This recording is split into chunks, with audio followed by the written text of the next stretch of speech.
माह रमजान में अल्लाह तबारक व तआला रोजाना 10 लाख बंदे को जहन्नम से आजाद करता है, उनकी मग़फ़िरत करता है। किन लोगों को? अल्लाह अकबर, जिन पर जहन्नम का अज़ाब वाजिब हो चुका है। अल्लाह अकबर, ये 10 लाख लोग। और फिर फरमाया इफ्तार के वक्त अल्लाह तबारक व तआला अपने 60,000 बंदों की मग़फ़िरत फरमाता है। और जब जुमा का दिन आता है, हर लम्हे में अल्लाह ताला 10 लाख बंदों को जहन्नम से आजाद करता है। और जब जुमा की आखिरी घड़ी आती है माह रमजान शरीफ के अंदर, तो 24 घंटे में जितनों को बख्शा गया है उनकी तादाद के बराबर अल्लाह अपने बंदों की मग़फ़िरत फरमाता है। मेरी कौम के जवानों, माह रमजान शरीफ को क्रिकेट का महीना ना बनाओ। रात भर लोग क्रिकेट खेलते हैं और दिन भर सोते पड़े रहते हैं। ये मग़फ़िरत का महीना है। अब तो लोग जो है सीरियल देखते हैं, अब तो लोग मोबाइल में गेम खेलते हैं। रोजा रखो। अल्लाह के रसूल सल्लल्लाहु अलैहि वसल्लम फरमाते हैं माह रमजान का एक रोजा अगर कोई जानबूझ के छोड़ दे, पूरी जिंदगी रोजा रखता रहे, माह रमजान के एक रोजे के बराबर नहीं हो सकता। और फरमाया आम दिनों के 1000 रोजे उससे अफजल माह रमजान का एक रोजा है। और मेरे आका रोजे की फजीलत बयान करते हैं, हर इबादत का सिला नेकी है या जन्नत है। नमाज पढ़ो नेकी मिलेगी या जन्नत मिलेगी, इबादत करो नेकी मिलेगी या जन्नत मिलेगी, हज करो नेकी मिलेगी जन्नत मिलेगी, कुर्बानी दो नेकी मिलेगी जन्नत मिलेगी, सदका दो नेकी मिलेगी जन्नत मिलेगी, माँ बाप की खिदमत करो नेकी मिलेगी जन्नत मिलेगी। मगर रोजा क्या है? मेरे आका फरमाते हैं, अल्लाह फरमाता है रोजा मेरे लिए है और मैं ही उसकी जज़ा हूँ। यानी रोजेदार को खुदा मिल जाएगा। आका इरशाद फरमाते हैं रोजेदार को 2 खुशियां नसीब होती है, एक इफ्तार के वक्त होती है और दूसरा लिक़ाए रहमान के वक्त होती है। यानी रोजेदारों को अल्लाह के दीदार का शरबत पिलाया जाएगा। इफ्तार के वक्त तो तुम ठंडे ठंडे शरबत पीते हो, मगर रब रहमान के दीदार का जब शरबत पिलाया जाएगा उस वक्त कैसे मजे आएंगे। अरे अंदाजा तो करो, जब उसका महबूब इतना खूबसूरत है तो ऐसे महबूब को बनाने वाले खुदा के हुस्न का आलम क्या, नारे तकबीर, नारे तकबीर, नारे रिसालत, हुजूर सैयद अमीनुल कादरी साहब की खुदा का दीदार करोगे, अपने मौला का दीदार करोगे। और एक बात मैं अर्ज करूं, कुर्बान जाए अल्लाह अकबर, खुदा के हुस्न का आलम क्या होगा, क्या मजे आएंगे। सहाबा ने कहा आका हम अपने अल्लाह को कैसे देखेंगे? मेरे आका फरमाते हैं जैसे तुम चांद को देखते हो वैसे तुम अपने खुदा का दीदार करोगे। अल्लाह अकबर। इसलिए रोजा रखो। कुछ लोग बहाना करते हैं, मौलाना काम पे जाना होता है, ड्यूटी पे जाना होता है, ये करना होता है, वो करना होता है, इसलिए मैं रोजा नहीं रख पाता। बहाना न करो, रोजा रख करके देखो। एक बात मैं आपको बताऊं, मेरे आका फरमाते हैं रोजा रखो और सेहतमंद हो जाओ। अगर अल्लामा रूहुल अमीन साहब को और मौका मिलता तो वो नमाज पे आए थे, रोजे पर भी आते। आजकल लोग बहाना करते हैं कि मैं आपको बताऊं, आज पूरी दुनिया के हकीम और डॉक्टर सेहत के लिए फास्टिंग पर जोर दे रहे हैं। फास्टिंग करो, फास्टिंग करो, वजन कम करना है तो फास्टिंग करो, बीमारियों से बचना है तो ये लोग आज फास्टिंग की बात कर रहे हैं। अल्लाह के रसूल सल्लल्लाहु अलैहि वसल्लम ने 1450 साल पहले फरमाया रोजा रखो सेहतमंद हो जाओ। आज हम लोग जो है खाकर मरीज है और हमारे असलाफ भूखे रहकर सेहतमंद थे। बेशक बेशक। आज 60-70 साल की उम्र में लोग कब्रिस्तान में चले जाते, मर जाते हैं। खा खा कर। और हमारे अस्लाफ रोजे से रहते थे और 90 साल तक, 100 साल तक उनकी उम्रें कितनी लंबी लंबी होती थी। सरकार बदिउद्दीन जिंदा शाह मदार की उम्र के बारे में देखिए, सैकड़ों साल की उम्र हुई। शाह मुनव्वर इलाहाबादी की उम्र सैकड़ों साल की हुई। इसी तरीके से हमारे अस्लाफ उम्र दराज होते थे। अगर उम्र में दराजी चाहते हो तो रोजों को लाजिम पकड़ो। और मैं तो आपको एक मशवरा देता हूँ, सेहतमंद रहना है तो रमजान शरीफ के रोजों के अलावा महीने के 3 रोजे भी अपने ऊपर लाजिम करो। अय्याम 20 के रोजे, 13, 14 और 15 चांद की तारीख के रोजे, अल्लाह के रसूल इसको सफर में भी तर्क नहीं करते थे। आप ये रोजों को लाजिम करके देखें, इसकी बरकत आपको मिलेगी। अल्लाह के रसूल सल्लल्लाहु अलैहि वसल्लम फरमाते हैं, अय्याम 20 के रोजे रखने वालों के चेहरे कयामत के दिन ऐसे चमकेंगे जैसे 14वीं रात का चांद चमकता है। मेरे भाइयों, रमजान शरीफ आ रहा है, रमजान शरीफ का फायदा उठा लो। और आपको पता है अल्लाह ताला, अभी आपने उलमा से सुना होगा, शबे बरात में अल्लाह कहता है मुझसे रोजी मांगो, मुझसे दुआएं कर लो, मुझसे मगफिरत। ये शबे बरात एक शबे बरात नहीं, अल्लाह के रसूल अलैहि सलाम फरमाते रमजान शरीफ की हर रात में गुरूब आफताब से लेकर तुलुए सुबह सादिक तक अल्लाह अपने बंदों पर खास तजल्ली करता है। वो आसमान दुनिया पर नुज़ूल इजलाल करता है जैसा कि उसकी शान है। वो आने जाने से पाक है। वो खास तजल्ली फरमाता है रमजान शरीफ की हर रात में, और वो कहता है मेरे बंदो मुझसे मगफिरत मांग लो, मैं तुम्हें मगफिरत अता करूं। मुझसे रोजी मांग लो, मैं तुम्हें रोजी अता करूं। मुझसे रिस्क मांग लो, मैं तुम्हें रिस्क अता करूं। मुझसे औलाद मांग लो, मैं तुम्हें औलाद अता करूं। मुझसे दुआएं मांग लो ताकि मैं तुम्हारी दुआएं कबूल कर लूं। ओ साल भर परेशान रहने वालों, कभी ताबीज के चक्कर में, कभी वजीफों के चक्कर में, कभी इसका दर, कभी उसका दर, कभी उसका दर। ऐ मेरी कौम के जवानों, अगर अपनी फूटी तकदीर संवारना है, अगर अपनी बिगड़ी तकदीर संवारना है, अपना सोया हुआ मुकद्दर संवारना है, अल्लाह के रसूल के जरिए ऐलान कराया जा रहा है मेरे बंदों मुझसे दुआ कर लो, मैं तुम्हारी दुआ को कबूल करूंगा।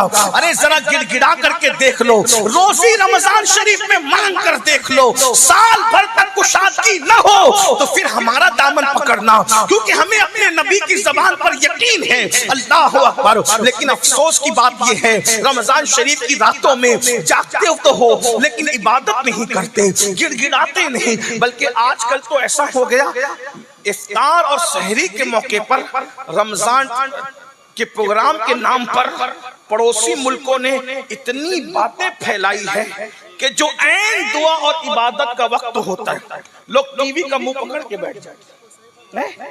बताइए, मैं मजहबी प्रोग्राम देखने का मुखालिफ नहीं हूं, लेकिन जो इबादत का वक्त है तुम टीवी का मुंह पकड़ के बैठते हो, मोबाइल का मुंह पकड़ के बैठते हो। अरे इफ्तार और सहरी के वक्त जब रोजेदार दुआ करते हैं तो अल्लाह के 70,000 फरिश्ते तुम्हारी दुआओं पर आमीन कहने के लिए उतरते हैं। तुम कितने मुकद्दस हो जाते हो जब रोजा रखते हो। आओ ना अपने खुदा के करीब हो जाए, आओ मगफिरत का परवाना हासिल करें। अपनी गुफ्तगू को समेटते हुए फिर मेरे आका फरमाते हैं दूसरे जीने पर जब मैंने कदम रखा तो जिब्रील ने दुआ की, ए अल्लाह तेरे महबूब का जब नाम लिया जाए किसी महफिल में और उस वक्त जो तेरे हबीब पे दुरूद न पढ़े तू उसको भी अपनी रहमत से दूर कर दे, वो भी तेरी रहमत से महरूम हो जाए। आज महफिलों में बार बार तकरीरों में नाम लिया जाता है, तवज्जो करना। मैं तो देखता हूं कि बाज़ दीनदार लोग भी हुजूर का नाम लिए जाने पर दुरूद नहीं पढ़ते। जब कि कोई हुजूर कहे तो आपको सल्लल्लाहु अलैहि वसल्लम कहना चाहिए। बार बार कहो, हर बार कहो हुजूर अलैहिस्सलाम। कोई सरकार हुजूर की तरफ निस्बत करके कहे तुम कहो सल्लल्लाहु अलैहि वसल्लम, हुजूर कहे तुम कहो सल्लल्लाहु अलैहि वसल्लम। शर्माओ मत, इसलिए कि दुरूद वो अमल है, हर अमल के मरदूद होने का खतरा है, मगर दुरूद कभी मरदूद नहीं है। दुरूद हमेशा मकबूल है। बुजुर्गों ने फरमाया जिस इबादत के रास्ते जाओगे खतरा है कि रद्द कर दिया जाए, मगर दुरूद के दरवाजों से जाओगे तो अल्लाह ताला तुम्हें कबूलियत का शरफ अता कर देगा। इसलिए दुरूद को लाजिम पकड़ो। और महफिलों में तो नारा लगाने में सबकी आवाज निकलती है, लेकिन दुरूद पढ़ने में आवाज नहीं निकलती। दुरूद को क्या समझा? अल्लाह के रसूल अलैहिस्सलाम फरमाते हैं, जो मुझ पर दुरूद पढ़ना भूल गया वो जन्नत का रास्ता भूल गया। लोग हमसे कहते हैं हुजूर के दीदार का कोई वजीफा है। मैंने कहा दुरूद से बड़ा कोई वजीफा दीदार रसूल का नहीं। लोग कहते हैं मदीने मुनव्वरा जाना है, दौलत नहीं है। ऐ मेरी कौम के जवानों, कोई दौलत से मदीने नहीं जाता, बल्कि हुजूर की इज्जत से मदीने मुनव्वरा जाता है, हुजूर की अता से जाता है। जिसे चाहा दर पे बुला लिया, जिसे चाहा अपना बना लिया। ये बड़े करम के हैं फैसले, ये बड़े नसीब की बात है। अगर मदीने मुनव्वरा जाना चाहते हो, कसरत से दुरूद पढ़ा करो। एक बात बताऊं, जबान में तासीर होगी, दुरूद पढ़ो, चेहरे चमकेंगे, दुरूद पढ़ो, औलाद फरमा बरदार होगी, दुरूद पढ़ो, मुसीबतें टलेगी, दुरूद पढ़ो। ये काम कोई काम बिगड़ने नहीं देता, बिगड़ी भी बना देता है। सबना में मोहम्मद, हुजूर का नाम लिया करो, हुजूर पे दुरूद पढ़ा करो। कम से कम 500 मर्तबा हर उम्मती जरूर दुरूद पढ़ा करे। पता है आपको 500 मर्तबा दुरूद पढ़ने में सिर्फ 10 मिनट लगते हैं। सल्लल्लाहु अलैहि वसल्लम, ये मुख्तसर सा दुरूद शरीफ है, 10 मिनट में हो जाता है। और अगर 1000 बार दुरूद पढ़ोगे ना, तो मेरे आका फरमाते हैं 1000 मर्तबा दुरूद पढ़ने वाला, उससे पहले उसको मौत नहीं आएगी जब तक कि वो मेरा दीदार न कर ले, जब तक कि जन्नत में उसका ठिकाना उसको बताना दिया जाए। मेरे भाइयों, क्यों किसी की गिबत करते हो? क्यों किसी की चुगली करते हो? क्यों किसी का जिक्र करते हो? अपनी महफिल में किसी और का जिक्र करने की बजाय अपने महबूब का जिक्र किया करो। आपको पता है सुल्तान महमूद गजनवी, उनके इंतकाल के बाद बरसों बाद उनकी कब्र खुली तो कफन भी मैला नहीं हुआ था। तो लोगों को पता चला ये बादशाह होकर उस वक्त तक सोता नहीं था जब तक 1000 मर्तबा मुस्तफा जाने रहमत पे दुरूद नहीं पढ़ लेता था। याद रखना, जो कसरत से दुरूद पढ़ेगा उसका कफन भी मैला नहीं होगा। जो कसरत से दुरूद पढ़ेगा उसकी कब्र की मिट्टी उसके जिस्म को नहीं खाएगी। दुरूद पर तो बहुत सी बातें हैं। एक वाकया मुझे याद आता है, मदीने मुनव्वरा जाने के शायकीन इसको गौर से सुने। ये बहुत पुराना नहीं, अभी माजी करीब का वाकया है। गुजरात की सरजमीन पर, मौलाना गुजरात से आए हैं इसलिए गुजरात की सरजमीन पर एक आशिक रसूल रहता था। बड़ा गरीब था, बड़ा मुफलिस था। याद रखना, इश्क रसूल वो दौलत है जो सिर्फ मालदारों को नहीं मिलती बल्कि गरीबों को भी मिला करती है। इश्क रसूल वो दौलत है जो सिर्फ खूबसूरतों को नहीं मिला करती, कम खूबसूरत लोगों को भी मिल जाया करती है। इश्क रसूल वो दौलत है जो सिर्फ पढ़े लिखे लोगों को नहीं मिलती, अनपढ़ लोगों को भी मिल जाया करती है। एक बात और अर्ज कर दूं, इश्क रसूल सिर्फ मुत्तकी लोगों को मिला नहीं करती बल्कि इश्क रसूल वो दौलत है कभी कम मुत्तकी लोगों को भी मिल जाती है। और याद रखना, जिसे इश्क मुस्तफा मिल गया उसे खैर कसीर मिल गया। इश्क से बड़ी दुनिया की कोई दौलत है ही नहीं। बल्कि ये सुन ले, जो आशिक रसूल बन जाता है वो फरिश्तों के आगे निकल जाता है। जहाँ फरिश्तों की हदे परवाज़ खत्म हो जाती है, कभी कभी आशिक उसके आगे निकल जाता है। ये तो अपना अपना है हौसला, ये तो अपनी अपनी उड़ान है। कोई थक के रह गया पाम तक, कोई कहकशा से गुजर गया। हुजूर पे दुरूद पढ़ा करो। वो संग तराश था। संग तराश समझते हो? यानी पत्थर तराशने वाला। दुरूद शरीफ की किताब है जिसका नाम दलाइलुल खैरात है। उसको पूरी दलाइलुल खैरात ज़बानी याद। वो दुरूद पढ़ता था। और कैसे? जब भी कोई काम शुरू करता था तो पहले दलाइलुल खैरात का एक चैप्टर, एक सबक, एक बाब, उसको 7 हिस्सों में तकसीम किया गया। बाज सूफिया ने उसको 8 हिस्सों में, बाज ने उसको 7 हिस्सों में। बहुत खूबसूरत सेगे उसमें दुरूद शरीफ के। अल्लाह वाले अक्सर उसको विर्द में रखते हैं। मैं अपने बुजुर्गों से गुजारिश करूंगा, हालांकि मैं इनका छोटा भाई, इनका नालैन बरदार हूँ, उलमा से कहता हूँ बहुत मसरूफ रहते हैं। हो सके तो दलाइलुल खैरात शरीफ को अपने ऊपर लाजिम कर लो। सिर्फ 10 मिनट लगते हैं एक चैप्टर पढ़ने में, और जब आप पढ़ने के आदी हो जाते हैं तो कभी 6 और 7 मिनट में भी निपट जाता है। दुरूद शरीफ की किताब दलाइलुल खैरात को अपने वज़ीर, इस किताब को पढ़ने वाले वली बने। बहुत बड़ी चीज है ये, बहुत बड़ी चीज। मेरे भाई, जिस दुरूद को पढ़ने से शहद की मक्खियां कड़वे कसीले फूलों को शहद में तब्दील कर देती है। उस दुरूद की बरकत से हमारा कौन सा मसला हल नहीं हो सकता। हुजूर से अपने रिश्ते को मजबूत करना है तो दुरूद पढ़ो, दुरूद दुरूद दुरूद। बल्कि शेख मुहक्किक अब्दुल हक मुहद्दिस देहलवी कहते हैं दुरूद के रंग में इतना रंग जाओ कि सोते रहो तो भी तुम्हारा दिल दुरूद पढ़ता रहे। दुरूद के फजाइल कभी खत्म नहीं हो सकते। दुरूद फिर दुरूद है, दुरूद सिर्फ दुरूद है।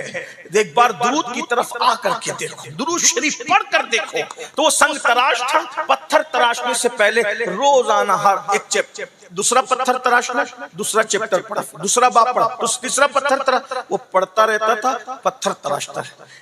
और उसको जब दुरूद पढ़ता है ना तो आदमी हुजूर याद आते हैं। और जब हुजूर याद आते हैं, हुजूर कब याद आते हैं? मैं अक्सर कहता हूं पहले वो हमें याद करते हैं फिर वो हमें याद आते हैं। सिल्लीगुड़ी वालों, वो तो हमें हमेशा याद ही करते हैं। ये तो और बात है कि हम उन्हें भूल गए। जो न भूला हम फकीरों को रजा, याद उसकी अपनी आदत कीजिए। हुजूर को याद करते रहो, फिर देखो नसीबा कैसे चमकता है। क्या हुआ? रो रहा है, हुजूर की याद में रो रहा है। और हुजूर के इश्क में रोने से बड़ी भी कोई इबादत नहीं है। बहरहाल रोते रोते आंख लगी तो क्या देखा? एक तख्त बिछा है। अल्लाह के रसूल उसके ख्वाब में तशरीफ लाए और उससे कहते हैं, ए नौजवान, मेरे गुंबद का किंगरा टूट गया है, तुम आओ और आकर उसको तामीर करो। ये दीवाना जैसे ही ये हुजूर की तरफ से दावत सुनता है ख्वाब में, आंख खुल जाती है और पूरा घर खुशबू से मुअत्तर था। दीवाने ने आओ देखा ना ताओ देखा, झोला उठाया, उठाकर कंधे पे डाला और बंदरगाह की तरफ चल पड़ा। न टिकट है न पैसे हैं, उस जमाने में वीजा और पासपोर्ट का सिस्टम नहीं था। अल्लाह अकबर। वो निकला तो क्या देखा? एक जहाज है जो जिद्दा की तरफ जा रहा है, मगर मल्लाह के लाख कोशिश करने पर वो जहाज आगे बढ़ने को तैयार नहीं है। अल्लाह अल्लाह, अंदाजा तो फरमाए, मेरे नबी के इख्तियार फिर इख्तियार है। अरे जो हवाओं को रोक दे, जो चांद के टुकड़े कर दे, जो सूरज को पलटा दे, उसके लिए जहाज को रोकना कौन सी बड़ी बात है। अल्लाह अल्लाह, मेरे नबी के इख्तियार का आलम तो ये है, जहां में उनकी चलती है वो दम में क्या से क्या कर दे। जहां में उनकी चलती है वो दम में क्या से क्या कर दे। जमी को आसमां कर दे, सुरैया को सरा कर दे। जमी को आसमां कर दे, सुरैया को सरा कर दे। अल्लाह अल्लाह, जहाज रुका है, कोशिशें हो रही है, जहाज आगे बढ़ने को तैयार नहीं। अल्लाह अकबर। इस दीवाने को बोझल कदमों से लोगों ने जहाज की तरफ आता देखा। मल्लाह ने कहा कि कोई नूरानी सूरत वाला एक अल्लाह का फकीर मालूम होता है, इसीलिए शायद जहाज नहीं चल रहा है। उससे पूछा किधर का इरादा है? उसने कहा मदीने जाना है। जहाज जिद्दा जा रहा था, उसने कहा मदीने जाना है। आशिकों की तबीयत यही है, काबे का नाम तक न लिया, तैबा ही कहा। जिसने कहा था मुझसे कि नुहजत किधर की है, उसके तुफैल हज भी खुदा ने करा दिए। अस्ते मुराद हासिली उस बात डर की है। मदीने जाना है, मदीने जाना है। आओ बैठो। जैसे ही जहाज के अंदर उस आशिक को बिठाया, थोड़ी सी हरकत पर जहाज चलने लगा। अब जरा तवज्जो करना, आशिक सर झुकाकर बैठा है। दिन तेजी के साथ गुजरते नहीं है, इसलिए कि हिज्र के लम्हात बहुत जल्दी नहीं गुजरा करते, वस्ल के लम्हात बहुत तेजी से गुजरते हैं। आप जानते हैं, हम जैसे गिरे पड़े लोग मदीने मुनव्वरा जाते हैं तो दिल चाहता है कि उड़ करके चले जाएं। वो तो बहुत बड़ा आशिक था, वो तो सच्चा आशिक रसूल था, उसके लिए बहुत बार हो रहा था। बहरहाल जिद्दा के करीब जब जहाज पहुंचा, इसको ख्याल आया सबको उसके मौलिम लेने आएंगे। मेरा तो कोई मौलिम ही नहीं है, मुझे कौन लेने आएगा। लेकिन जैसे ही जहाज से उतर रहे थे, हैरत हुई कि मदीने मुनव्वरा के गवर्नर, मदीने मुनव्वरा के खलीफा वहां पर मौजूद हैं और हर आने वाले से पूछते हैं, गुजरात से संग तराश तुम हो, गुजरात के संग तराश तुम हो। गुजरात के सब लोग बढ़ते जाते हैं, आखिर ये झोला लेकर फटे पुराने कपड़े पर, अल्लाह अकबर, अल्लाह का फकीर आशिक रसूल दुरूद पढ़ते निकला तो कहा तुम संग तराश हो, गुजरात से आने वालों? हाँ मैं ही हूँ, लेकिन तुम्हें कैसे पता कि मैं संग तराश गुजरात से आने वाला हूँ? अल्लाह अकबर। और तुम कौन हो? उन्होंने कहा मैं शरीफ मदीना हूँ, मदीने मुनव्वरा का गवर्नर हूँ। मदीने का गवर्नर मेरे लिए पूछ रहा है? आखिर तुम्हें पता कैसे चला कि मैं गुजरात का संग तराश हूँ? कहा सुनो, ख्वाब में मुस्तफा जाने रहमत तशरीफ लाए थे और मेरे आका ने फरमाया शरीफ मदीना अगर मुझे अपना मेहमान बनाना चाहते हो तो मेरा एक आशिक संग तराश गुजरात से आ रहा है, उसकी खिदमत करना गोया तुमने मेरी मेहमान बनाना, गोया कि तुमने मुझे अपना मेहमान बना लिया। अल्लाह अकबर। आशिक सोच रो पड़ा, मैं तो सोच रहा था मुझे चिंता से कौन ले जाएगा, मगर वारे मुस्तफा जान रहमत तुम्हारी मेहमानी पर कुर्बान, तुम्हारी शान मेजबानी पर कुर्बान।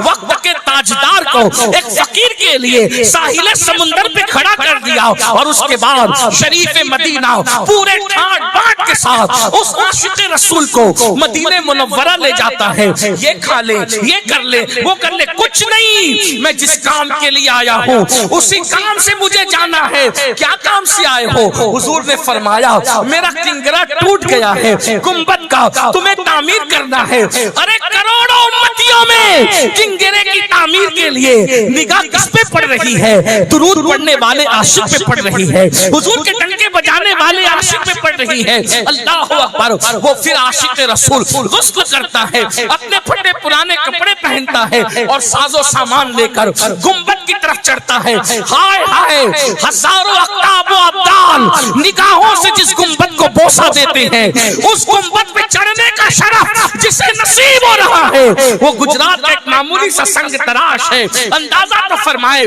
कमर में रस्सी बांधकर वो चढ़ा, उसके बाद उसने गुंबद का किंगरा तामीर किया। सब इंतजार में खड़े थे, चलो आएंगे तो खिदमत करेंगे, आएंगे तो मेजबानी करेंगे, आएंगे तो मेहमान नवाजी करेंगे। लेकिन जब किंगरा तामीर हुआ वो गुंबद पे लिपट गया, उसकी गर्दन ढलक गई। लोग इंतजार कर रहे थे, आओ तो खिदमत करें, आओ तो खिदमत करें। जब देर तक कोई आवाज न आई तो खादिमों को ऊपर चढ़ाया गया तो लोगों ने बताया इसकी तो रूह कफ़से उनसरी से परवास कर चुकी है। जब तेरी याद में दुनिया से गया है कोई, जान लेने को दुल्हन बन के कज़ा आती है, उसकी किस्मत पे फिदा तख्ते शही की राहत, खाके तैबा पे जिसे चैन की नींद आई हो। देखो दुरूद ने उसको कहां पहुंचा दिया। इसलिए जब भी हुजूर का जिक्र हो सल्लल्लाहु अलैहि वसल्लम कहा करो, हुजूर पे दुरूद पढ़ा करो। वाजिब कितनी मर्तबा है, फर्ज कितनी मर्तबा है, मैं इसमें नहीं उलझाना चाहता। मैं तो कहता हूँ हम इश्क के बंदे हैं, जब जब यार का नाम लिया जाए तब तब हुजूर पे दुरूद पढ़ा जाए, जब जब यार का नाम लिया जाए हुजूर पे दुरूद पढ़ा जाए। तीसरी और आखिरी बात अल्लाह के रसूल फरमाते हैं, जब मैं तीसरे जीने पे मैंने कदम रखा तो जिब्रील ने कहा या अल्लाह, जो अपने माँ बाप में से किसी को बुढ़ापे में पाए, एक को या दोनों को, और उनकी खिदमत करके वो अपने ऊपर जन्नत लाजिम न कर ले तो उनको भी अपनी रहमत से दूर कर दे। हुजूर फरमाते मैंने उस पे भी आमीन कहा। आज माँ बाप मसला कश्मीर बने हुए, माँ बाप की तरफ तवज्जो नहीं है, माँ बाप की अहमियत भी नहीं है, माँ बाप से ताल्लुक भी कल्बी नहीं है, बल्कि हालात ये हैं अगर पिकनिक पर जाना हो, पार्टी में जाना हो, दोस्तों के साथ खेल कूद के लिए जाना हो, कॉफी पी रहे हैं, चाय पी रहे हैं, खाना खा रहे हैं, तो हर दोस्त तो अपनी जेब से पैसे निकालता है या कार्ड निकालता है, मैं बिल दूंगा, मैं बिल दूंगा, मैं बिल दूंगा। और जब माँ बाप दवाखाने में और हॉस्पिटल में एडमिट होते हैं तो चारों भाई आपस में लड़ते हैं, पांचों भाई आपस में लड़ते हैं, तू बिल देगा, तेरी माँ नहीं है, तू बिल देगा, तेरा बाप नहीं है। आपसे पूछता हूं, जो माँ बाप जन्नत की तुम्हारे लिए, आज उन माँ बाप से तुम दूर हो। जन्नत को जंगलों में जलसों में तलाश करने वालों, जन्नत ना जंगलों में मिलेगी ना जलसों में मिलेगी, जन्नत तो तुम्हारे घर में तुम्हारे माँ बाप की शक्ल में मौजूद है। वाह वाह, बेशक। मैं चंद दिनों पहले सौराष्ट्र गुजरात के इलाके में गया था, वहां के लोग सैयदों से बहुत प्यार करते हैं। वो बिल्कुल बॉर्डर का जो इलाका है, बाड़मेर वगैरह का इलाका, कई फुट दूर जूते और चप्पल उतार कर फिर सैयदों से मिलने आते हैं और बगैर नजर के कोई नहीं मिलता। मैं खुश हुआ, लेकिन मैंने उनसे कहा जितने जूते चप्पल उतार करके तुम हमसे मुसाफा कर रहे हो, हाथ चूम रहे हो, पैर चूम रहे हो, मैं दुआ देता हूं अल्लाह तुम्हारी नस्लों को आबाद रखे। लेकिन जो रवैया हमारे साथ है, क्या यही रवैया तुम्हारा तुम्हारे माँ बाप के साथ भी है? वाह वाह वाह वाह। अभी अल्लामा रूहुल अमीन साहब तशरीफ लाए, अल्लामा नजीर साहब, ये सैयद मुफ्ती सैयद अहमद कबीर साहब और भी उलमा हैं, हम भी आए, मौलाना सिद्दीक साहब, अल्लामा सिद्दीक साहब भी। आपकी सबकी तमन्ना ये है एक बार मुसाफा जी, एक बार मुसाफा, हाथ चूमना है। मैं इस पे कभी लोगों को मना भी नहीं करता, ठीक है। वैसे हाथ चूमने के बड़ी तारीखें, निशानात हाथों पर मौजूद है, मुझे उस पर गुस्सा भी नहीं। और मैं तो कहता हूं बुजुर्गों के हाथ चूमने का मौका मिले तो चूम लो, क्योंकि इमाम हसन बसरी के एक बादशाह ने हाथ चूमे थे, अल्लाह ने सिर्फ हाथ चूमने पे उसको जन्नत दी। लेकिन मैं यहाँ आपसे सिलीगुड़ी वालों और अपने नौजवानों से, अपनी माए और बहनों से पूछता हूँ कि आप सैयदों के हाथ चूमने के लिए, उलमा के हाथ चूमने के लिए एक दूसरे पे गिर पड़ते हो, मगर यहाँ जितने उलमा बैठे, अगर मैं गलती करूं तो ये मेरी इस्लाह करेंगे, सही कहूं तो मेरी तायीद करेंगे।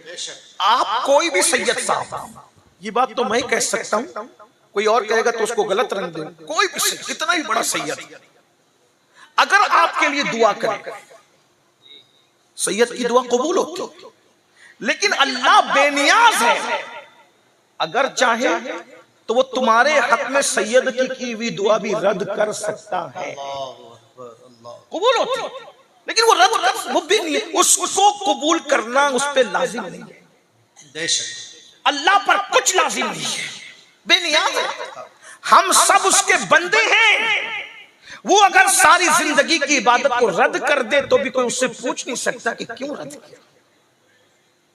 कितना भी बड़ा वली, मैं ये बात उलमा की मौजूदगी में, मुफ्तियों की मौजूदगी, मुफ्तियाने किराम की मौजूदगी में कह रहा हूं, फिर ये कह रहा हूं इनको हक है मेरी इस्लाह करने का।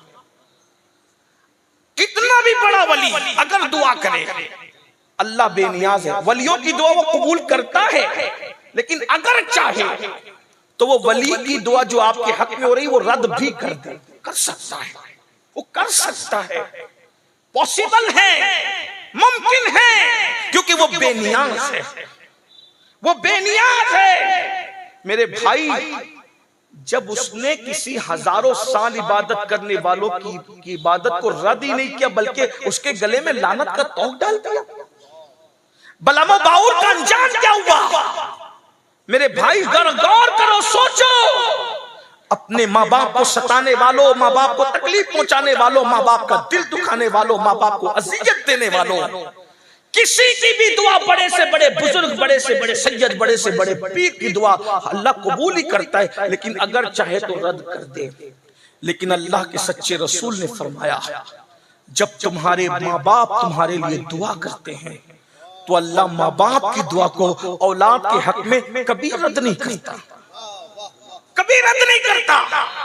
ये मौलाना ज़ीशान जैसे नाज़िम हजरात जब हम लोग स्टेज पर आते कहते हैं इनके चेहरे को देखो तो इबादत का सवाब, इबादत है।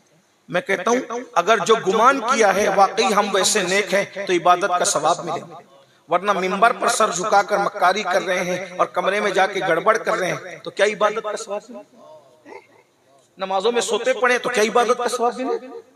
जन्नतियों को देखकर इबादत का सवाब मिलता है, जहन्नमी और बेअमल लोगों को देख करके इबादत का सवाब तो नहीं मिलता है। ये बात तो है ना, तवज्जो करना, बहुत ध्यान से सुनना। कोई कितना भी मेकअप करके आए मिंबर पे, आप उसको देख करके अगर चले वो वाकई नेक भी है तो सवाब जो मिलेगा वो उतना ही मिलेगा, जितना मिलेगा मिलना उतना मिलेगा। लेकिन वो माँ बाप जिनके सीधे साधे चेहरे जिस पे झुर्रियां पड़ी है, कोई मेकअप नहीं, कोई साबुन नहीं, कोई फेस वॉश नहीं, लेकिन और फिर यहाँ इबादत का सवाब तकवे की बुनियाद पे है। अगर तकवा नहीं है तो इबादत का सवाब नहीं मिलेगा हमें देखकर, नमाज नहीं है तो इबादत का सवाब नहीं मिलेगा हमें देखकर। अगर वाकई जैसे दिखते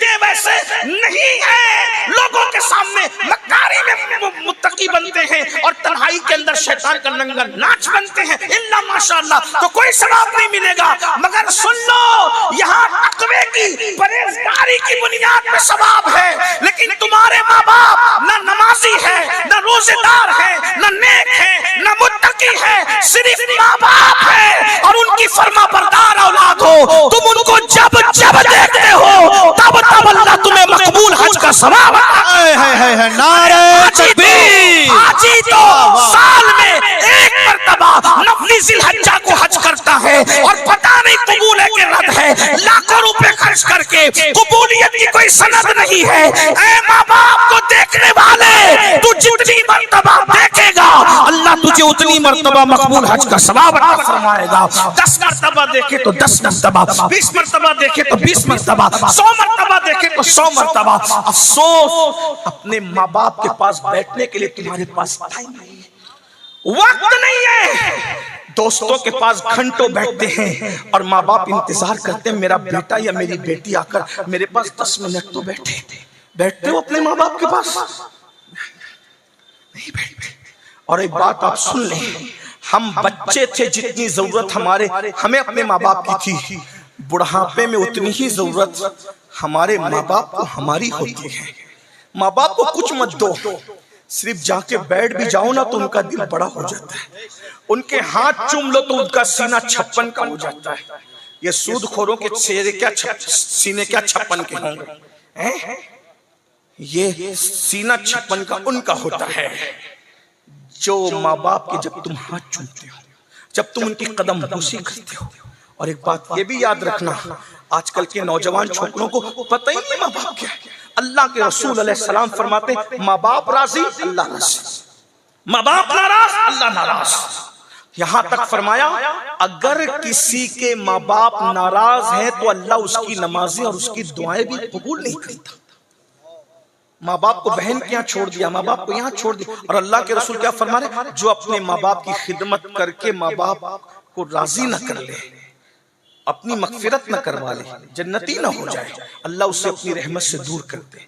यहाँ मुझे एक बात याद आती है और उसी पे मैं बात पूरी करता हूँ।